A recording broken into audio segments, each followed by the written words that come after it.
Je présente Léo. Il est manifestant, ancien étudiant. Bonjour Léo. Tu peux lui poser quelques questions sur son point de vue est intéressant. Bah, paraît-il. Bah écoute, merci Fauzi. Bonjour à vous. Du coup, je ne sais pas du tout quelle question vous allez me poser parce que c'est Fauzi qui vient de me... Il m'a dit ton prénom? Léo. Léo.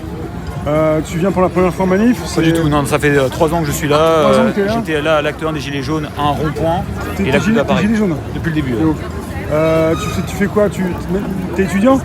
Je suis plus étudiant, je l'étais à l'époque. Okay. Et maintenant je travaille comme tout le monde. Enfin comme tout le monde, non pas comme tout le monde. Mais j'essaie de travailler, donc voilà, gagner ma vie, quoi. Mais je suis surtout manifestant et activiste. Et on essaie de lutter pour que... Ça a commencé quand ça, cet activisme? Cet activisme, il a commencé à peu près il y a 5 ans à peu près. C'était à la fois dans le cadre de la fac. Mais je pense qu'on va en venir directement au sujet. Ce que je disais à Fauzi, c'est que lui, il insiste sur se réapproprier les outils de... Se réapproprier les outils de commande politique. Ouais. C'est-à-dire faire en sorte que... Ouais, on va aller là-bas. Ouais. Faire en les sorte outils de commande politique. C'est ça, lui disait finalement si on veut s'émanciper, il faut se réapproprier les outils qui permettent à des politiciens de nous gouverner. La représentativité. La représentativité. Moi je pense qu'il faut aller beaucoup plus loin en réalité parce que tant que les moyens de production, les outils de production qui permettent à tout le monde finalement, qui permettent de répondre à nos besoins essentiels sont entre les mains d'entreprises capitalistes qui poursuivent leurs propres intérêts, on ne sera jamais libre. Donc il faut se réapproprier ces outils de production pour assurer une société de l'aisance et du soin, c'est-à-dire garantir à tout le monde à peu près le minimum pour avoir une vie digne, quoi. Et surtout faire en sorte que ces mêmes outils de production, quand je parle des outils de production, ce qui sert à fabriquer l'énergie, l'eau, et surtout les terres nourricières. Oui, parce que on n'est plus à la révolution industrielle, on est exactement. Au 21e. Mais voilà, c'est ça. Exactement, il faut se réapproprier les terres.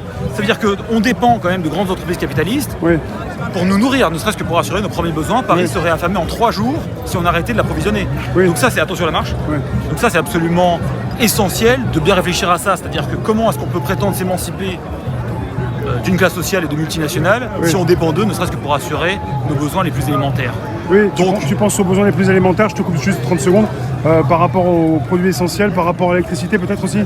Oui, c'est-à-dire ce qui nous permet... l'essence, tout ça? Ça veut dire ce qui nous permet en tout cas d'assurer la reproduction de nos existences, c'est-à-dire nous loger, nous nourrir, boire, nous laver, nous déplacer.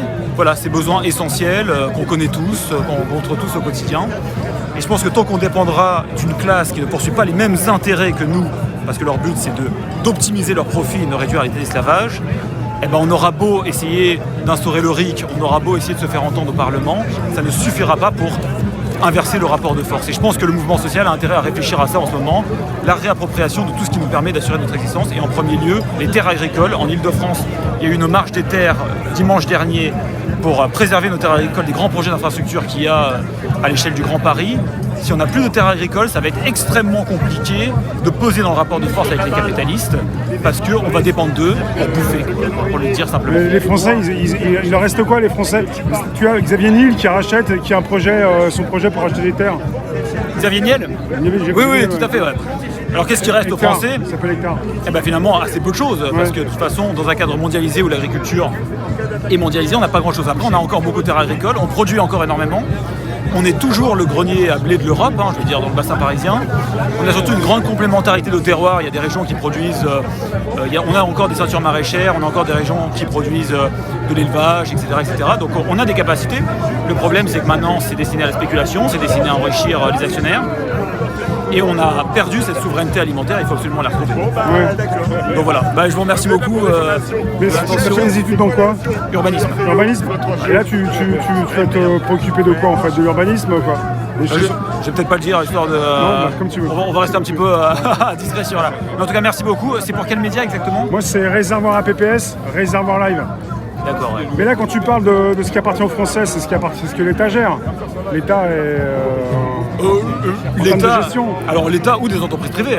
Je veux dire, il y a des terres agricoles qui sont parfaitement Pour toi, privées. les solutions, c'est quoi? Il faudrait qu'il y ait beaucoup plus d'entreprises privées ou non, pas du tout. L'État? Au contraire, c'est-à-dire de faire en sorte que ces outils de production qui sont essentiels à la reproduction de nos existences ne soient ni entre les mains de l'État, ni entre les mains des multinationales, qui sont, selon moi, deux institutions dont les intérêts sont absolument contraires aux nôtres. La sécurité sociale, il ne faut pas oublier ça, la sécurité sociale au lendemain de 1945, c'était géré ni par les multinationales et ni par l'État, c'était un budget indépendant, géré par les travailleurs, par la cotisation. Je pense qu'il faut s'inspirer de ce modèle-là, ne serait-ce que pour décréter une sécurité sociale alimentaire. C'est essentiel parce que, je le répète, tant qu'on dépendra d'eux pour assurer nos besoins, ils nous domineront et on aura beau créer le RIC ou autre outil, eh ben on sera toujours... Et comment reprendre la main? Rester toujours dans la rue, pour toi c'est lutter, c'est sortir? Rester dans la rue, c'est assez utile parce que ça nous permet de discuter entre nous et bien sûr des objectifs. Après, il y a beaucoup de militants climat en ce moment qui ont une réflexion sur la réappropriation des terres agricoles. Il y a des ZAD qui sont lancés et je pense que c'est très important de poursuivre cette voie-là. Et il y a beaucoup de gilets jaunes qui ont une formidable énergie parce qu'ils sont là tous les samedis depuis 3 ans, quoi. Je pense que moi je leur recommanderais de s'intéresser à ces initiatives-là parce que c'est absolument essentiel, quoi. Se rappeler bien qu'il faut se réapproprier ces outils de production et donc... ça va avec les terres aussi. Les terres en premier lieu. Ouais. Les terres en premier Il y a lieu. toujours, en fait, on peut se rappeler qu'il y a beaucoup d'agriculteurs qui se suicident ou qui ont du mal. Hein. Exactement. Qui sont fait exproprier ou qui doivent vendre. Exactement, bien sûr. Il y a déjà beaucoup de gens qui se réapproprient. Un bon prix pour eux. Ah ben voilà, c'est ça. Les multinationales sont en train de s'approprier l'ensemble des terres agricoles. L'élaboration de marchés communs, notamment dans le cadre de la PAC. Je sais pas, est-ce qu'il y a une vision communiste? Le côté capitaliste, ça te dérange? S'il y a un ouvrage qu'il faut vous recommander, c'est La conquête du pain de Pierre Kropotkin. Et il explique exactement ça. Comment est-ce qu'on fait pour se réapproprier les terres agricoles? Je vous recommande de le lire. La conquête du pain de Pierre Kropotkin. Comment tu dis? Kropotkin. K-R-O-P-O-T-K-I-N-E. D'accord. Ça, il explique tout ça. C'est un anarchiste du 19e siècle et qui a une pensée, il pourrait l'avoir écrit il y a 5 ans. Donc c'est très très bon. Tu penses que là, pour ce qui se passe actuellement, par rapport au mouvement des Gilets jaunes, par rapport à différents mouvements, là c'est aussi pour l'Antipass, ça va dans le bon chemin? Je pense qu'on ne peut pas tout avoir tout de suite, c'est ça? Il y en a qui s'exaspèrent aussi, qui se disent c'est foutu, c'est fini. Alors c'est-à-dire que chaque combat a son importance. Qu'est-ce que c'est que le pass sanitaire finalement? Selon moi, c'est la stratégie qu'ont les capitalistes, voyant que la situation sociale et la planète est en train de complètement leur échapper. Ils se disent, on va restreindre nos libertés individuelles pour garder le contrôle sur la question. C'est la stratégie du choc de Naomi Klein. Ouais. Finalement, le capitalisme connaît des chocs et en profite toujours et toujours pour restreindre nos libertés individuelles. Donc pour moi, c'est symptomatique. La loi sécurité globale, c'était à peu près la même chose. L'état d'urgence après le terrorisme, c'était exactement la même chose. Et donc il est important, nous, de résister à ça. Mais je pense que si on ne fait que résister, ils ont toujours un coup d'avance, finalement. Et puis même, on en vient à se dire que finalement, ce qui se passait avant, c'était presque désirable. Ils ont tellement mis la barre là, que finalement, on se contente du moins pire, quoi. Là, je pense qu'il faut être beaucoup plus ambitieux. Les rapports du GIEC sont formels, la situation sociale le mérite. Il faut être absolument ambitieux sur la question.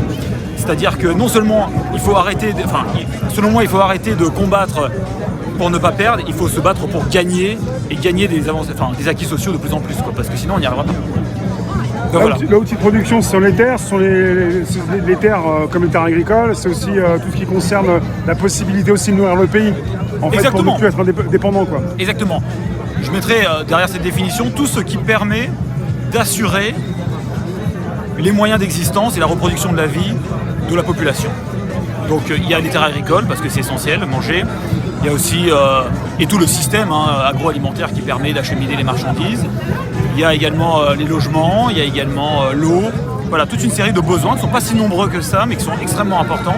Là, quand on parle, tu penses à tous ceux qui travaillent dans tous ces domaines et qui pourraient aussi réfléchir à tout ça pour peut-être ne plus laisser l'État ou un groupe privé avoir la main dessus. Tu penses comment ça peut changer d'une main à une main? Est-ce qu'il faut une révolution? Comment on fait? Oui, ça, je pense qu'il faut une révolution.